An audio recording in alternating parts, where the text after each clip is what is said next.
Okay, my friends, here it is. In this video, I'm going to explain to you the 5 seed starting mistakes I will never be making again so that you can learn from my errors and you can have massive success this year. So, let us get into it.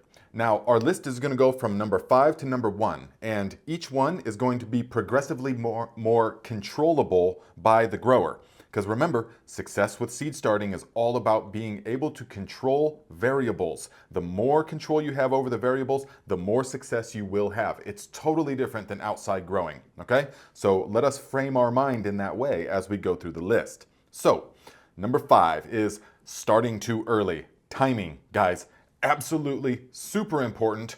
Now, with timing, I mean the weather as well, okay? That's why it's number 5. It's the least controllable. So, we're going to get the free seed starting calendar. The link is in the description, yes, so that you know exactly when to start the seeds in your area.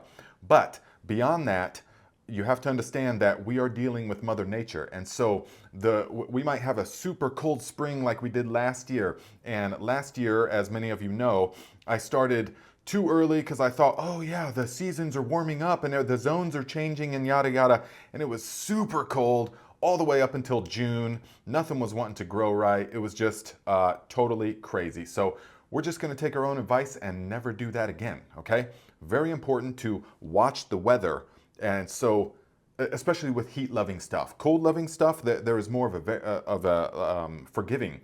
But the heat-loving stuff, such as peppers and tomatoes, cucumbers, eggplants, stuff like that, really don't even start before 6 weeks before your last frost date, because you want to plant them out 1 to 2 weeks after your last frost date. I know it's like, what? That's kind of crazy. The last frost. You want it to be warm, guys. Believe me on that one. Number 4 on our list is pots. Now guys, I spent a lot of time growing in every little thing you could think of. Toilet paper rolls, eggshells, little orange halves and stuff like that. And I even had a video like 4 or 5 years ago on how to make them out of newspaper or brown paper bags. And then I had a video on how to put holes through all of these and stuff. Now listen, that stuff can work, okay? There's no doubt about it. The seeds, the plants can be started in there. But if you're trying to have real success, you need a system that is repeatable and measurable and predictable. And for that, the little toilet paper rolls and all that kind of stuff, those are no good, guys. And even these cups, okay? I say every year, I'm never doing these again. But yet here we are. I usually grow things that I give away to people in these, okay? But here's one reason, is because when you're putting them in the trays like this, and you're hardening your stuff off, and you have to bring them in at night, put them out in the day, bring them in at night, put them out in the day, and you just stumble you got your tray full of plants, you stumble one time, oh, whoops. And how many times has that happened to me? Too many. Too many times. Oh, okay. And then you got to put them back up, or you'll put them outside to harden off, and then all of a sudden a wind comes and you come out and they're all blown over like that. And then they look like pieces of literal trash all over your garden. You got these sprinkled all over the garden, literal trashy garden, okay? No more. So guys, let me be clear. This stuff works if you've got almost no money at all to invest. Yeah, okay, it'll work. It's like $8 for 150 of these or something like that. They will bust and you will need more next year, and they will get degraded by the sun, definitely. So, but look, our friends over at Bootstrap Farmer, who many of you know are one of the few sponsorships that I take, they have provided us with this stuff, and I could not be happier. Seriously, because look, now we're going to take this pot, and we've got these nice, rigid, robust, and this is going on year 3 or 4 of using these. And look, they just go right into their nice little holder like that. And when you are going up the steps and you stumble, oops, oops, whoops, see? It doesn't matter what kind of wind comes. None of it matters because these things are super secure. And they also help with point number 3, which you'll hear about in a moment. But one of my favorite things is that they maximize the use of the space under the grow lights. Because look, once we put these, and they've got different sizes, they've got the 2, they've got the 3, they got the 5, which I'm gonna show you in a second. But once you do like this, look at that use of space. So every possible inch under your grow light is maximized. And this is a good amount of soil. This, if you're planting too early, okay, you want a little bit bigger of a pot than smaller. A bigger pot, listen guys, a bigger pot is going to give you more leeway as far as when you plant. Because it's not just the size of the plant up here, it's the root boundness that matters when they're indoors. So the bigger the pot, within reason, is going to give you more forgiving time if the weather's not cooperating, so that you don't got to put heaters in your little greenhouse and stuff. As I'll show you guys in future videos, it was a joke last year, but I did it and we had massive success, but it was too much work. Okay guys, check it out. You do not want your tomato plants to be getting this big in these pots. Thankfully, I got them Bootstrap Farmer pots that are 3.5 inches, I think. So they had enough root space, but they're just getting a little bit too tall. So we're gonna go ahead and put these in the ground right now, even though it is couple weeks early. We're just gonna see how it does. We got an awesome tomato experiment coming up this year in the new garden plot. Now look guys, many of you know that I am an onion aficionado, and kind of that's sort of my thing. Look at this guys. This is what we're gonna be growing in next this year, okay? So typically we start the onions in one flat tray, but look at these super hardy, robust pots. And we are going to start the onions in these. Look at how much more soil is going to be in this than there was in just the tray. I mean, this is gonna allow the onion roots, this is like 2 or 3 times the soil volume. So this is gonna allow the onion roots to go nice and deep, and I'm absolutely positive that they're gonna grow superior to just in the flats, okay? So be on the lookout for the progress updates of growing onions in these massive things, okay? Again, guys, Bootstrap Farmer is one of the very few sponsorships that I take because they align so well with the Viking ethos. Robust, over-engineered, made in the USA, it's the good stuff. It's well worth the investment. Highly recommend it. If you want it, use the link in the description. Yes, I get a small kickback, and you guys get exactly what you need, okay? So, moving on. Point number 3, I will not be top watering ever again for most of the crops, because when you are indoors, it is not like it is outdoors, guys. I know outdoors we can just overhead water everything, but indoors everything is different.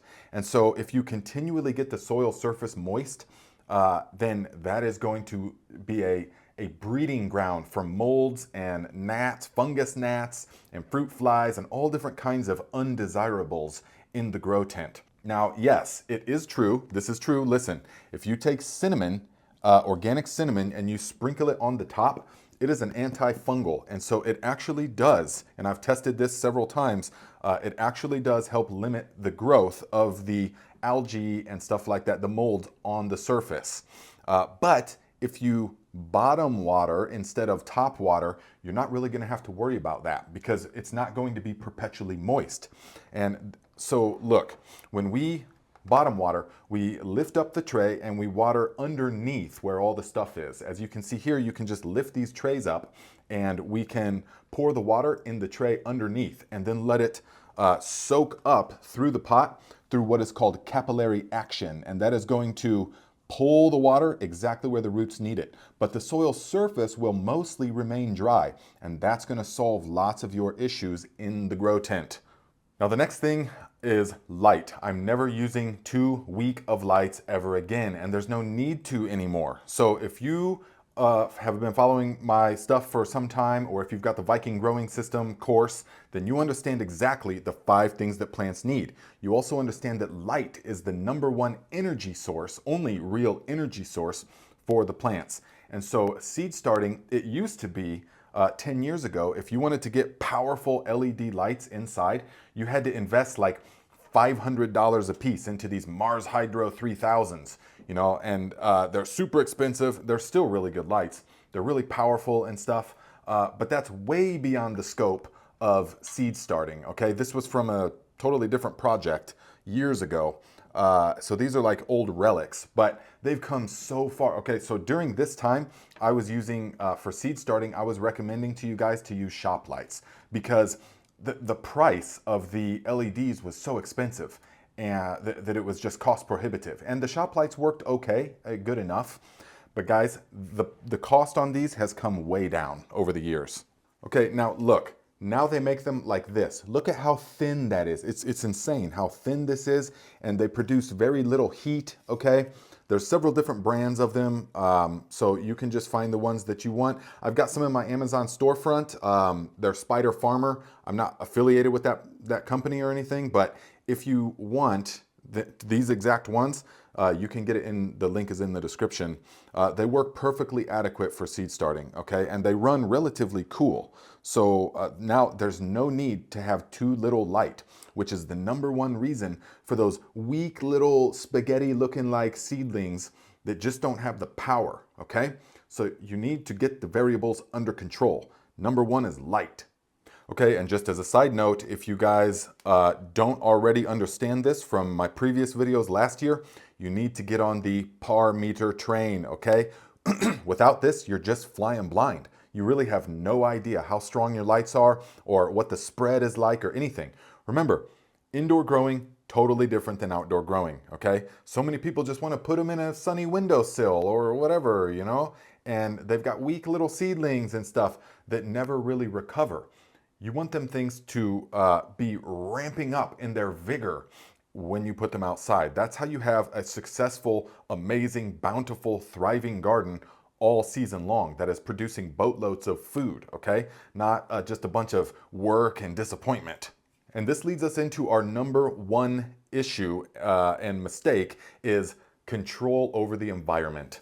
Now, remember, seed starting indoors, any indoor growing, is all about manipulation of the variables, the 5 things that plants need. And so if you can't manipulate those, you don't have control. And so I know that seems obvious, but success is all about control with indoor seed starting. And so for many years, I was growing or trying to start seeds and stuff just on a table in the basement and, you know, with shop lights and stuff. And they will produce plants. Yes, that system produces plants, okay? But it's nothing compared to the quality and the output and the success rate of having something like this, a grow tent that has been flipped on its side and is designed for seed starting. And so we've got a self-contained utopia. It's every day is like a sunny day at the beach inside this thing.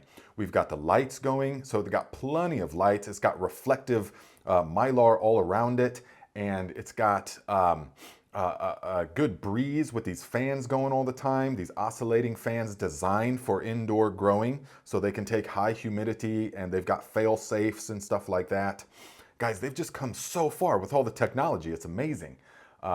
Because remember, plants aren't meant to start up indoors. They're not naturally, you know, this is totally foreign environment for plants. So it pays to invest a little bit in a seed starting setup like this. Now, if you guys want to see this exact one, it's in my Amazon storefront, or whatever you got to do. I don't care if you get it or not. Whatever you got to do to create an area where you can manipulate the light, the water, the air, the nutrients, and the temperature.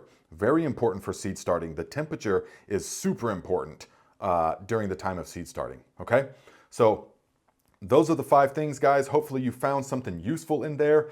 If you would like to become a master grower in the shortest time frame possible and understand what to do after the seed starting, then you can check out my brand new course I made for you guys, where I distill all the knowledge and information that you need in order to have massive success. And all of that course content is 100% original. None of it is found on my YouTube videos anywhere. It is just for you guys that want to be the master growers, okay? Okay, again, the link to the Bootstrap Farmer stuff is right in the description. Go ahead and browse the store, get whatever you need, and for the most part, everything that I've tried from them has been the highest quality possible, okay? So you pay for it, yes, but it lasts many years, so you have to understand that with the cost, okay? You have to break it down over 5-10 years of using these things. All right, so otherwise I will see you right here every Saturday at 12 noon Eastern time for the live Q&A.